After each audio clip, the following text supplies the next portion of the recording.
अस्सलामुअलैकुम। आप देख रहे हैं फखर न्यूज़ और मैं हूं सादिया बतौल।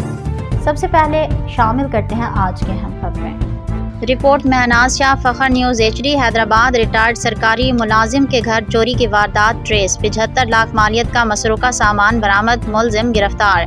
हैदराबाद पुलिस ने रिटायर्ड सरकारी मुलाजिम के घर होने वाली चोरी की वारदात ट्रेस करते हुए मुबैना मुलजिम को गिरफ्तार कर लिया, जबकि उसके कब्जे से तकरीबन 75 लाख रुपए मालियत के तलाई जेवरात, नकदी, 4 मोबाइल फ़ोन, घड़ियां और एक गैर कानूनी 30 बोर पिस्टल बमा एम्यूनेशन बरामद कर लिया गया है।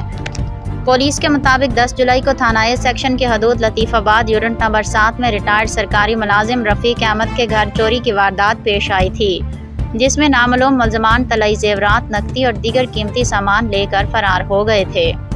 SSP हैदराबाद शाहजेब चाचड़ की हिदायत पर दबंग SDPO लतीफ़ाबाद मोहम्मद खान बरहमानी और दबंग SHO A section inspector Munir Abbasi अपनी टीम के हमरा जदीद तकनीकी ज़राए और खुफिया मालूमात की मदद से कार्रवाई करते हुए मुलजिम यासिर शेख को गिरफ्तार कर लिया।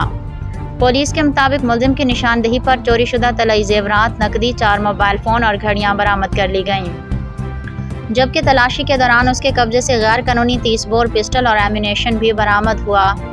पुलिस का कहना है कि कानूनी कार्रवाई मुकम्मल होने के बाद बरामद होने वाला तमाम मसरूका सामान उसके असल मालिक रफ़ीक अहमद के हवाले कर दिया गया, जिसने बरवक्त कार्रवाई पर हैदराबाद पुलिस का शुक्रिया अदा करते हुए पुलिस की कारकर्दगी को सराहा।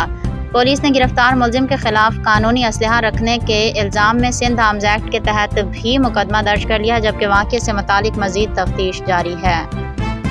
फिल वक्त के लिए इतना ही। मज़ीद खबरों की अपडेट के लिए जुड़े रहिए फखर न्यूज़ के साथ।